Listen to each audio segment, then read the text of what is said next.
Hello दोस्तों, तो कैसे हैं आप सभी लोग। आज फिर लेकर आए हैं एक और नया सेशन।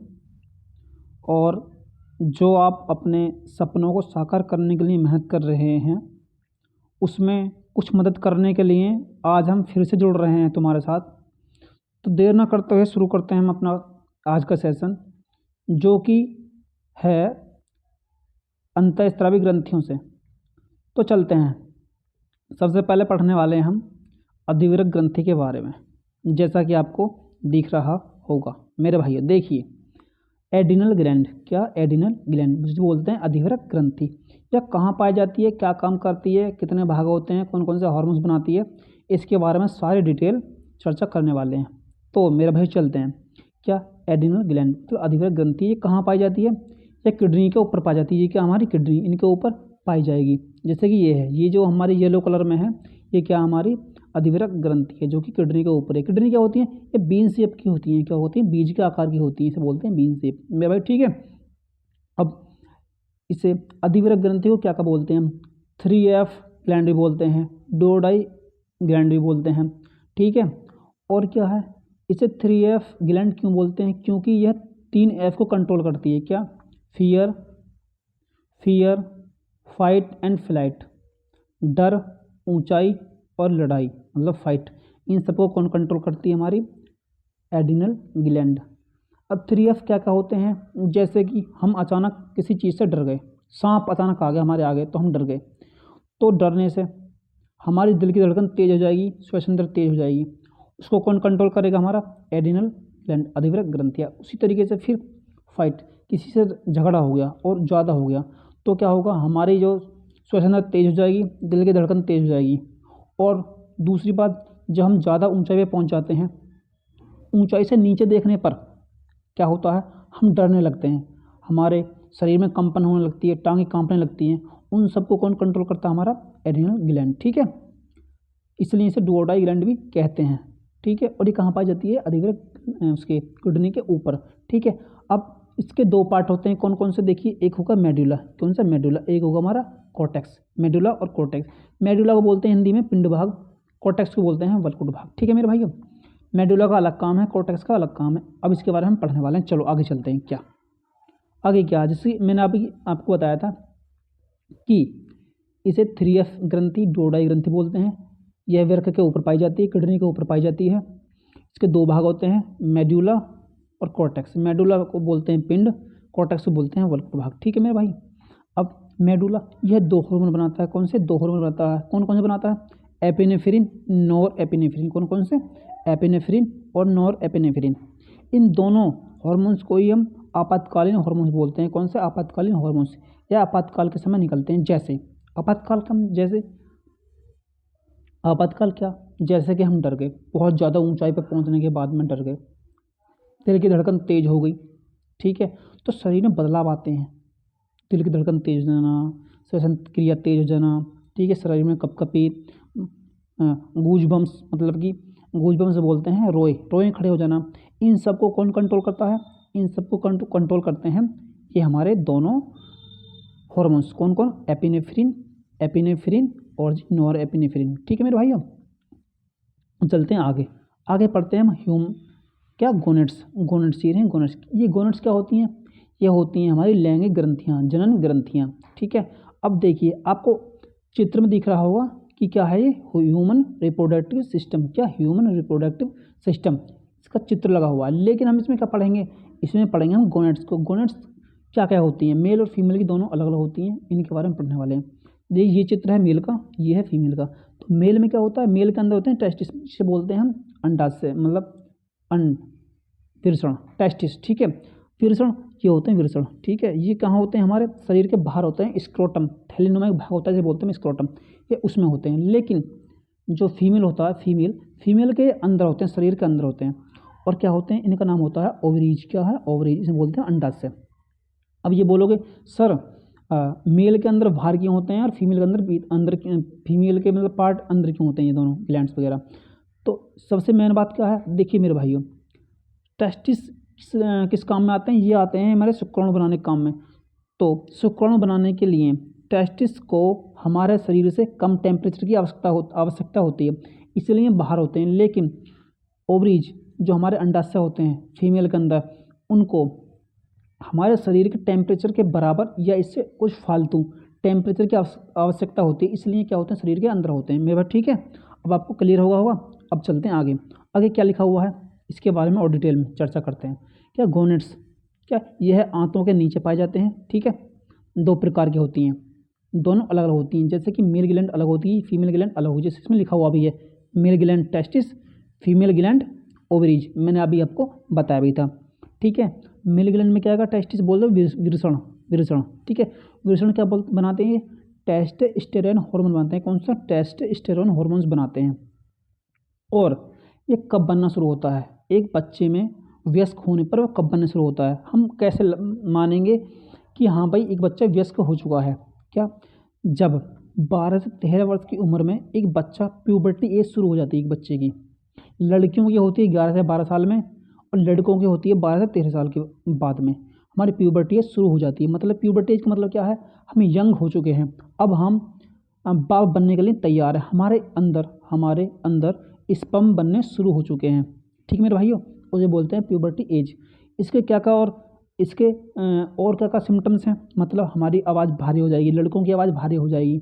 ठीक, दाढ़ी मूंछ आ जाएंगे, और जी बगल में बाल आ जाएंगे। ये बहुत कई सिम्टम्स होते हैं जिससे कि चलता पता कि हाँ प्यूबर्टी एज स्टार्ट हो चुकी है, लड़का यंग हो चुका है। ठीक मेरे भाइयों, अब चलते हैं आगे क्या, जैसे आगे है टेस्टोस्टेरोन ही शुक्राणुओं के बनने की क्रिया को शुरू करता है। क्या करता है, टेस्टोस्टेरोन ही शुक्राणुओं के बनने की क्रिया को शुरू करता है।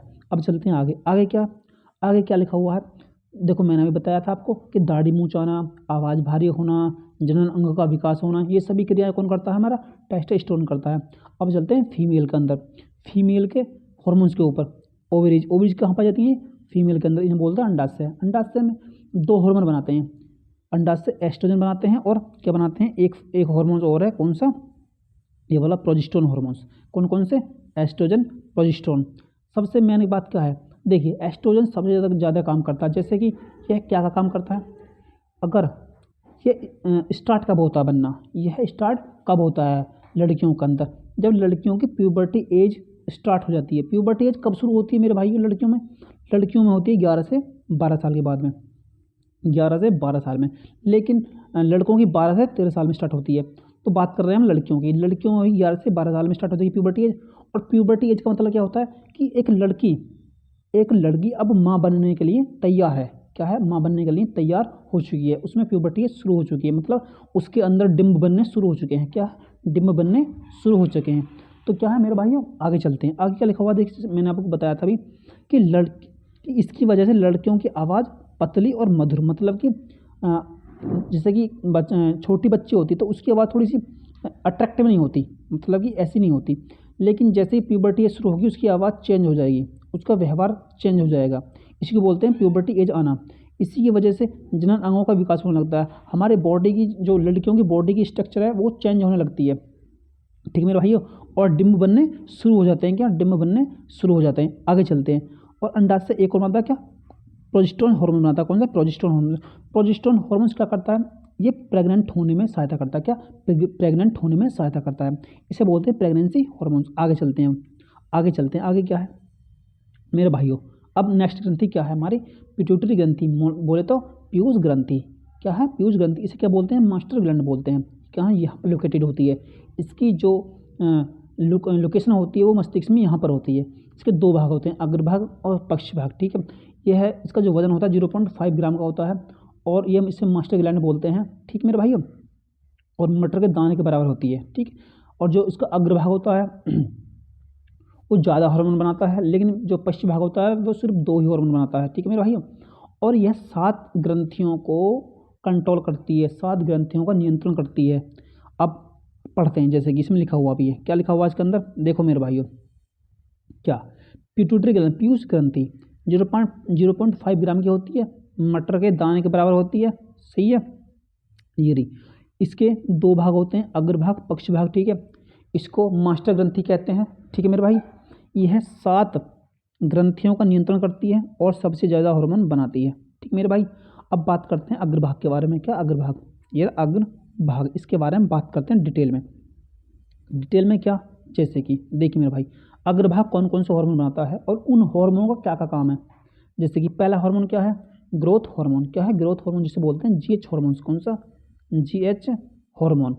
यह अगर अगर ग्रोथ हार्मोन ज़्यादा निकला, शरीर के अंदर ज़्यादा निकला, या पिट्यूटरी ग्लैंड ने ज़्यादा बना दिया, तो इससे क्या होगा, शरीर भीमकाय हो जाएगा, या कोई एक शरीर का अंग हमारा ज़्यादा बढ़ जाएगा, ज़्यादा वृद्धि कर लेगा। ठीक है मेरे भाई, अब चलते हैं आगे। अगर यह कम निकलता है, अगर यह कम निकलता है तो बौनापन आ जाएगा। क्या, बौनापन आ जाता है। अब चलते हैं आगे। आगे क्या है मेरे भाई, देखो सुनो, प्रोलैक्टिन हॉर्मोन्स, इसके बारे में बात करते हैं। प्रोलैक्टिन हॉर्मोन्स ये किसके अंदर निकलता है, कब बनता है, क्या, सारी चीज़। देखिए मेरे भाइयों, प्रोलैक्टिन हॉर्मोन्स केवल महिलाओं में निकलता है। किसमें, महिलाओं में निकलता है। निकलता कब है, जब एक लड़की माँ बनती है, जब एक लड़की माँ बन जाती है, एक स्त्री माँ बन जाती है, उस समय पर निकलता है प्रोलैक्टिन हॉर्मोन्स। इसका काम क्या है, इसका काम ये है, यह है स्त्रियों के छाती में, मतलब स्तनों में दूध को बनाता है। क्या करता है, दूध का फॉर्मेशन करता है, जिसे बोलते हैं माँ का दूध। ठीक है, अब चलते हैं आगे, पढ़ते हैं पहले इसको। यह दूध के निर्माण में सहायक होता है। केवल माँ का दूध नहीं निर्माण करता है, यह कभी भी पुरुष की छाती में, पुरुष के अंदर बन ही नहीं सकता, क्योंकि पुरुष में दूध, ये दूध वाली ग्लैंड नहीं होती, दूध वाली ग्रंथियाँ नहीं पाई जाती मेरे भाई। ठीक है, तो चलते हैं आगे। ल्यूटिनाइजिंग हॉर्मोन्स, कौन सा, ल्यूटिनाइजिंग हॉर्मोन्स, ये क्या काम करता है, यह भी प्रजनन में ही सहायक होता है। क्या है, यह भी प्रजनन में ही सहायक होता है। अब चलते हैं आगे। एफएसएच हॉर्मोन्स, ये क्या होता है, फॉलिकल स्टिमुलेटिंग हॉर्मोन्स। क्या, फॉलिकल स्टिमुलेटिंग हॉर्मोन्स, यह जनन में सहायक होता है। जनन में सहायक कैसे होता है मेरे भाइयों, जैसे देखिए, जनन में मतलब कि एक लड़की, एक फीमेल गर्भवती कब होगी, जब उसके अंदर डिम्ब बनेंगे। डिम्ब जितने ज़्यादा बनेंगे उतने ही ज़्यादा प्रेग्नेंट होने के चांस होंगे। तो ये फॉलिकल स्टिमुलेटिंग हॉर्मोन्स क्या करता है, यह पुरुष के अंदर शुक्राणुओं को बनने में सहायक, मतलब उनकी संख्या को बढ़ा देगा, ज़्यादा कर देगा, और महिलाओं में डिम्ब बनने, जो डिम्ब बनते हैं उनके काउंट को बढ़ा देगा। क्या करेगा, उनके काउंट को बढ़ा देगा, जिससे कि प्रेग्नेंट होने की ज़्यादा संभावना हो जाएगी। अब चलते हैं आगे। आगे पाँचवा क्या बोलता, TSH मतलब कि थायराइड स्टिमुलेटिंग हॉर्मोन्स। क्या, थायराइड स्टिमुलेटिंग हॉर्मोन्स, यह क्या काम करता है, ये थायराइड ग्रंथि को एक्टिव करता है। क्या करता है, थायराइड ग्रंथि को एक्टिव करता है।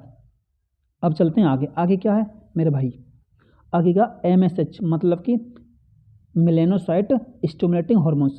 इसको हिंदी में भी ऐसे बोलेंगे, इंग्लिश में भी ऐसे ही बोलेंगे, इनका यही नाम है। ठीक है, मेलेनोसाइट स्टिमुलेटिंग हॉर्मोन्स का, मेलेनोसाइट स्टिमुलेटिंग हार्मोन, यह है पीनियल ग्रंथि को एक्टिव करता है। क्या, पीनियल ग्रंथि को एक्टिव करता है कौन, मेलेनोसाइट स्टिमुलेटिंग हार्मोन्स। चलते हैं आगे। गोनेड्स, गोनेड्स क्या होते हैं मेरे भाइयों सॉरी, जो गोनेड्स कोर्टिकोट्रोपिन हार्मोन होता है, यह जो हमारी जनन ग्रंथियाँ होती हैं उनको एक्टिव करता है। जनन ग्रंथियाँ कौन कौन सी, जैसे कि टेस्टिस हो गया, ओवरीज हो गया। ठीक है, इनको कौन कौन कंट्रोल करता है हमारे को, गोनेडोकोर्टिकोट्रोपिन हार्मोन्स। ठीक है, अब चलते हैं पक्ष भाग, पीछे वाला भाग पे, पीयूष ग्रंथि के पक्ष भाग पर चलते हैं। ये कौन कौन से हार्मोन बनाता है, देखिए मेरे भाइयों, ये बनाता है, इससे दो हार्मोन निकलते हैं। कौन से, ऑक्सीटोसिन, दूसरा होता है एंटीडायूरेटिक हार्मोन्स। अब ऑक्सीटोसिन क्या का काम करता है, यह केवल महिलाओं में निकलता है। सही है, यह जन्म देने वाला हार्मोन होता है। लेबर पेन को कम करता है, गर्भाशय की मांसपेशियों में सिकुड़न करता है, सिकुड़न लाता, मतलब कहने का मतलब क्या है सॉरी, यह केवल महिलाओं में निकलेगा। क्यों, देखो महिला ही बच्चे को जन्म देंगी तो उस समय निकलता है। और यह लेबर पेन जब बच्चे को जन्म देती हैं तो कहा जाता है कि जैसे 108 हड्डियाँ एक साथ टूटती हों, तो इतना दर्द होता है लेबर पेन में, लेबर पेन बच्चे को देते समय। तो उसको कौन कम करता है, उसको कौन कौन कम करता है, उसको करता है ऑक्सीटोसिन हार्मोन्स। ठीक है मेरे भाइयों, और गर्भाशय की मांसपेशियों सिकुड़न, मतलब कि जब बच्चे को जन्म देती है स्त्री तो मांसपेशियों में सिकुड़न आएगी, जिससे कि यूट्रस का मुंह चौड़ा हो जाएगा और बच्चे को आसानी से जन्म लेने में आसानी होगी। ठीक है मेरे भाइयों, अब चलते हैं आगे। ADH मतलब कि anti diuretic hormones. Anti diuretic hormones इसका क्या काम होता है मेरे भाइयों? इसका काम होता है यह मूत्र में पानी का नियंत्रण करता है। क्या? मूत्र में पानी का नियंत्रण करता है। जैसे कि भाई अब जैसे हम बाथरूम गए, पेशाब करने के लिए, पता नहीं कितना पानी बाहर निकल जाए, कितना कम निकल जाए, क्या क्या हो जाए, तो सारा सब कुछ कंट्रोल कौन करता है? हमारा एंटी डायूरेटिक हार्मोन्स। इसे कौन बनाता है? पीयूष ग्रंथि का पक्ष भाग। ठीक है, अब जो मैंने सारा कुछ पढ़ाया था इसी से रिलेटेड सारे हम क्वेश्चन करने वाले हैं। अब सबका हम क्वेश्चन के तौर पर दोबारा से रिवीजन करने वाले हैं। और यकीन मानना मेरे भाई, ये वो क्वेश्चन हैं जो कि एग्जाम में पूछे जाते हैं और इनसे बाहर कुछ नहीं आएगा। जो मैंने पढ़ाया भाई ये एकदम डिटेल में है। SSC, MTS, railway group D, NTPC, इनमें भाई साहब जो क्वेश्चन आएंगे वो इन्हीं से आएंगे। ठीक है, इनसे बाहर कुछ नहीं आएगा, इससे अपर लेवल नहीं आता है। तो हम बात करते हैं क्वेश्चनों के ऊपर। पहला क्वेश्चन क्या बोलता है? डू और डाई ग्रंथि किसे कहते हैं मेरे भाई? डू और डाई ग्रंथि बोलते हैं किसको? अधिवर ग्रंथि। किसको? अधिवर ग्रंथि को। लेकिन पीयूष ग्रंथि क्या होती है भाई? ये होती है मास्टर ग्रंथि। पिनियल ग्रंथि कौन सी होती है? इसे बोलते हैं सुपर मास्टर ग्लैंड। ठीक है, और थाइमस ग्रंथि क्या होती है? थाइमस ग्रंथि होती है जो कि उम्र बढ़ने के साथ साथ इसका साइज घटता जाता है। और कहाँ पाई जाती है? चेस्ट कैविटी में पाई जाती है। ठीक है मेरे भाइयों, यह 30 वर्ष के बाद गायब हो जाती है शरीर से। ठीक है, अब इसका आंसर क्या है? Option B is the right answer. Option B is the right answer. अब चलते हैं नेक्स्ट क्वेश्चन पर। नेक्स्ट क्वेश्चन क्या बोलता है? नेक्स्ट क्वेश्चन कहता है कि पुरुषों में निकलने वाला हार्मोन कौन सा होता है? देखिए मेरे भाइयों, पुरुषों में बहुत सारे हार्मोन्स निकलते हैं। ठीक है, पुरुषों में बहुत सारे हार्मोन्स निकलते हैं, लेकिन जो ऑप्शन में दिया है उसके तौर पर हमें आंसर लगाना है। ठीक है मेरे भाइयों, देखिए प्रोजेस्टेरोन, एस्ट्रोजन, टेस्टोस्टेरोन और कोई नहीं। देखिए मेरे भाइयों, ये ऑप्शन के ऊपर डिपेंड करेगा। एस्ट्रोजन कहाँ निकलेगा? ये स्त्रियों में निकलेगा। ठीक है, और ये प्रोजेस्टेरोन यह भी स्त्रियों में निकलेगा। और सी क्या हमारा? टेस्टोस्टेरोन मतलब कि जो टेस्टिस होते हैं हमारे, जो पुरुष के वृषण होते हैं, यह उनसे निकलता है। ठीक है, तो इसकी एक ट्रिक क्या है? पुरुष में पुरुष के अंदर वो होते हैं, टेस्टिस होते हैं, वृषण होते हैं, और टेस्टिस से ही टेस्टोस्टेरोन बना हुआ है। तो टेस्टिस और टेस्टोस्टेरोन मतलब कि कनेक्ट हो रहा है। तो क्या हम देखते ही एकदम टिक लगा देंगे कि पुरुषों में निकलने वाला हार्मोन कौन सा होता है? टेस्टोस्टेरोन। कौन सा? टेस्टोस्टेरोन। ठीक है, option see the right answer. अब चलते हैं नेक्स्ट क्वेश्चन पर। नेक्स्ट क्वेश्चन क्या बोलता है?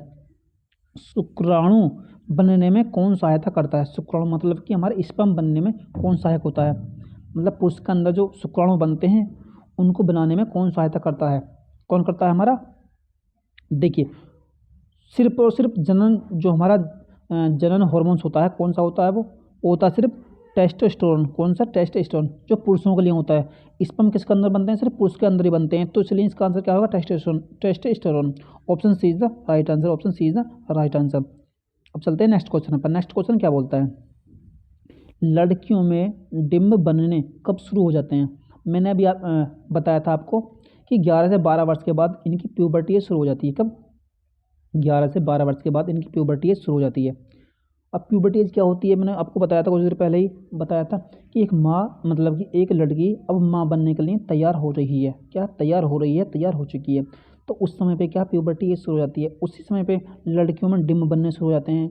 बॉडी का स्ट्रक्चर चेंज होने लगता है, आवाज़ मधुर और पतली होने लगती है, व्यवहार में चेंज आने लगता है, लड़की एकदम काम डाउन हो जाती है, एकदम रिलैक्स रहने लगती है। ठीक है, इसे क्या बोलते हैं हम? Puberty as. ये प्यूबर्टी एज कब होती है? 11 से 12 साल में। और जब प्यूबर्टी एज शुरू होती है तभी डिम्ब बनने शुरू होते हैं। इसका आंसर क्या है? Option is the right answer, 11 से 12 वर्ष के बाद में। ठीक है, अब चलते हैं नेक्स्ट क्वेश्चन पर।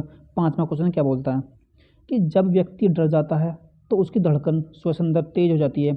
उन्हें कौन नियंत्रित करता है? मेरे भाइयों, मैंने बताया था कि जो हमारी एड्रिनल ग्लैंड होती है, अधिवर ग्रंथि होती है, उसमें जो हमारा उसका पिंड वाला भाग होता है, उससे दो हार्मोन्स निकलते हैं। कौन से? पीनियल नहीं सॉरी, पीनियल नहीं बोल सकते उसको।